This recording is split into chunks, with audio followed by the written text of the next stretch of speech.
Bom pessoal, tudo bem? Mais uma vez aqui, Fábio Santos com vocês, canal Espiritualidade Independente, voltando com mais uma Rapidinhas, que é quando eu respondo perguntas que vocês enviam aqui pelo e-mail, que está aqui embaixo, info@fabiosantos.com, em menos de 15 minutos, tá? E vocês podem enviar também as perguntas aqui nos comentários do vídeo, ou também pelo inbox do Facebook, da forma que vocês acharem melhor, tá bom? Eu separei aqui 3 perguntas bem cabeludas que vocês fizeram essa semana. As perguntas estão ficando boas, viu, gente? Estão ficando muito boas mesmo. A primeira é do Ricardo. O Ricardo descreve o seguinte, né? Ele fala assim: no final do ano passado eu estava muito bem, feliz, em harmonia. Comecei a ver os vídeos do Rodrigo Romo, do David Parceriza, os seus, neste ano do David Will, Corey Good. Notei que fiquei muito mais irritado, ansioso, agitado, ou seja, minha vibração baixou. E aí ele faz uma pergunta: será que devemos parar de focar no passado e no futuro e focar um pouco mais no presente e tudo mais? O que será que está acontecendo? Então, Ricardo, na verdade, não é que a sua vibração baixou porque você assistiu os vídeos do Corey Good, aos meus, do Rodrigo, do pessoal, né? E ele fala assim: vocês falam muito desgraça e tudo. Não, na verdade, o que acontece muitas vezes, tá? Não é via líder, são duas coisas, basicamente duas coisas, tá? Quando a gente está assistindo um vídeo em que se comenta, por exemplo, do Corey Good, que ele fica falando das guerras que acontecem entre a Aliança e a Cabala, o programa espacial secreto, ou então fala do David Wilcock, que fala do Solar Flash, né? Que é essa explosão solar que vai fazer todo mundo acender, ou quando a gente vê o Rodrigo Romo falando nas batalhas também da Aliança e da Cabala, falando das missões em bases intraterrenas e tudo mais, toda a operação, todo mundo está trabalhando à noite e tal. Ou qualquer uma dessas pessoas, não interessa, a gente se envolve nisso. Né? A gente se envolve nisso não só nessas histórias, mas a gente se envolve emocionalmente naquilo que a gente está escutando. É a mesma coisa de você assistir um filme de terror e depois ter pesadelo, né? Mais ou menos, né? Estou dando um exemplo aqui para ficar mais fácil o entendimento. Então, você se envolve emocionalmente e depois aquilo fica, né? Então, realmente, você baixa a sua vibração, você abre a sua guarda porque você se envolve emocionalmente, né? E aí qual a dica que eu te dou? E o que eu faço, por exemplo? Tá? Eu posso falar de mim. Eu me separo disso. Eu coloco uma barreira entre mim e essa informação. Você está entendendo? Eu e isso que eu estou vendo. Então, como fazer isso? A gente lê uma notícia de desgraça, a gente vê um filme, ou a gente escuta o que o Wilcock está falando, o Corey Good, outras pessoas, com um certo distanciamento. Não é não ter empatia, não é isso, mas é não se envolver emocionalmente, é escutar a informação racionalmente, sem emoção, ou com pouca emoção, e absorver o que você acha de interessante, né? Porque as informações, a gente não pode ignorar o passado, ou ignorar o que está acontecendo no mundo, né? Eu não vejo mais TV, eu não leio mais jornal. Se fechar para o mundo não é a resposta, né? A resposta é a gente se informar com distanciamento emocional, tá? A outra coisa que acontece quando a gente assiste esses filmes ou vê as histórias que a gente conta são a reativação de contratos e imprints do passado. Muitas coisas que a gente fala mexem na ferida, sem a gente saber. Sem nem a gente saber que tem essa ferida, né? Esse é o mais complicado. Então, mais uma vez, essa distância emocional funciona para baixar, evitar baixar a frequência, como eu disse, mas todas essas catarses que acontecem quando você escuta uma história e é afetado por ela, mesmo quando você faz esse distanciamento, é o seu processo de reviver aquilo. Então você precisa encarar isso e resolver. Resolver como? Resolver você com você mesmo, identificar qual é o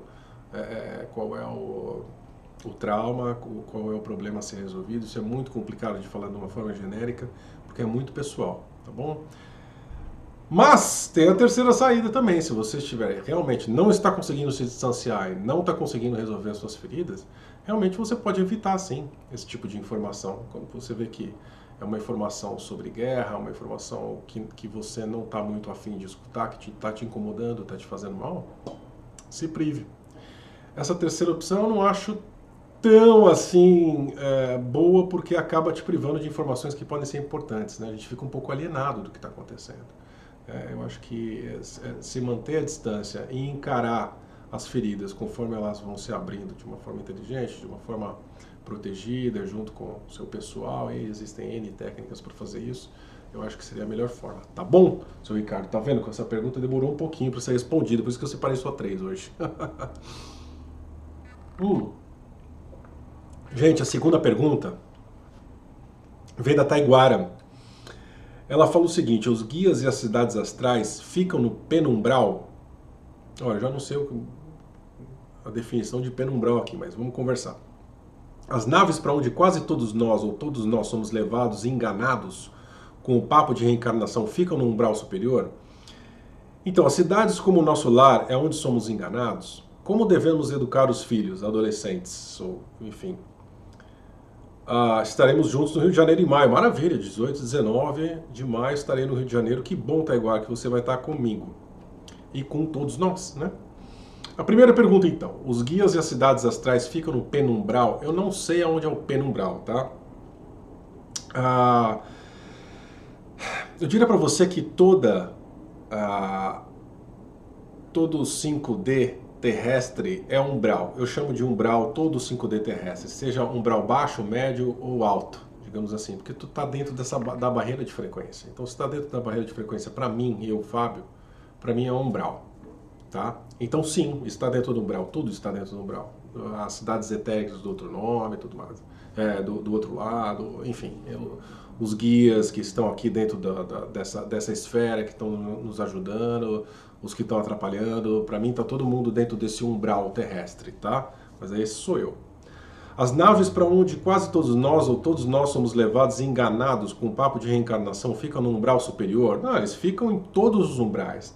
Quando a gente desencarna, a gente é levado para onde a nossa frequência ressoa. A gente pode estar ressoando com umbral baixo, médio, alto, e a enganação ela pode acontecer em qualquer momento. Claro que no superior, no umbral superior, é um pouco mais difícil.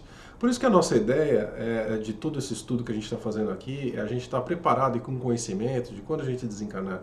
Se por acaso a gente for para algum dos umbrais e alguém tentar passar uma conversa para a gente, e a gente fala assim, não, muito obrigado. Mas a ideia principal mesmo é que quando a gente desencarna, a gente já vá para as naves em que a gente pertence, a nossa família galáctica já encontra a gente e a gente nem passa por esse papo, né? Essa é a verdadeira ascensão, essa é a nossa ideia, né? As cidades como o nosso lar é onde somos enganados? Então, isso é muito complicado. Mas se for para dar uma resposta sim ou não, eu diria que sim, tá? A gente pode sim ser enganado dentro de cidades famosas, ou então recriações de cidades famosas, lugares fantásticos que são projetados do outro lado, que são feitos para a gente realmente ser convencido a voltar para cá. Tem uma polêmica muito grande em relação ao nosso lar, por exemplo, dizendo que alguns seres estão lá como agentes duplos e tudo mais, tentando fazer as pessoas reencarnarem, tá bom? Mas eu não vou entrar muito a fundo nesse assunto. É um assunto muito polêmico por uns 15 minutos da rapidinha, mas a gente pode conversar no Rio de Janeiro, tá bom? Pessoalmente. Como devemos educar nossos filhos? Essa é uma pergunta muito, muito, muito, muito profunda. Eu acho que eu não vou conseguir nem fazer a terceira aqui, porque eu vou ficar muito tempo respondendo essa, mas vou responder sim. A gente tem que falar a verdade para os nossos filhos, minha querida. Claro que de acordo com a idade que eles têm. Eu tenho uma filha pequena, não dá para eu chegar para ela e ficar falando de arconte, ficar falando de governo secreto, tudo mais. Outro dia ela me perguntou o que era governo, quer dizer, então ela ainda está pequena para ter algumas informações. Então a gente deve conversar com os nossos filhos de acordo com a capacidade de absorção deles, né? Você descreve aqui, eu não estou lendo todo o seu e-mail, mas você descreve aqui que tem um filho já grande, mais de 20 anos e tudo mais. Na verdade, já é um homem formado, né? O tanto que a gente pode influenciar um homem formado, ou mesmo que a gente pode influenciar um amigo, um irmão, mesmo ele sendo filho, né? filho pequeno, eu acho que fica um pouco mais, não fácil, né? Porque não é fácil introduzir esses assuntos, mas menos difícil. Mas a gente vai conversando devagarzinho, explicando que, olha, nem tudo que a gente escuta é assim.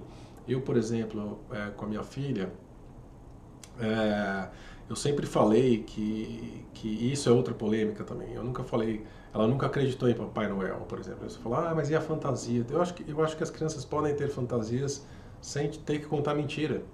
Eu sempre falei pra ela, é uma brincadeira que todo mundo faz, olha lá, ela vai no shopping, ela sabe que o Papai Noel é o moço que tá vestido de Papai Noel, ela se diverte igual. Então eu acho que essa relação de confiança vem desde cedo. Eu acho que ela confia muito em mim, porque eu sempre falei a verdade pra ela. E eu falo pra ela, eu falo, seu pai sempre vai falar a verdade pra você. E tem muita coisa que ela está aprendendo de religião na escola e tudo mais, esse tipo de coisa, que não é a hora de tocar, entendeu? Mas, de acordo com a idade, dá pra gente começar conversando um pouquinho mais profundo. Por exemplo, algumas religiões, algumas doutrinas, elas podem servir como porta de entrada para a espiritualidade, né? Quantos de nós não começou a Umbanda, né? Quantos de nós não começou, ou ainda estão, no espiritismo? Quantos de nós não vê no budismo algo bem legal para a nossa vida? Quantos de nós não vê no taoísmo coisas muito legais? E por que não pegar um livro infantil de budismo, um livro de evangelização espírita e começar por aí, né?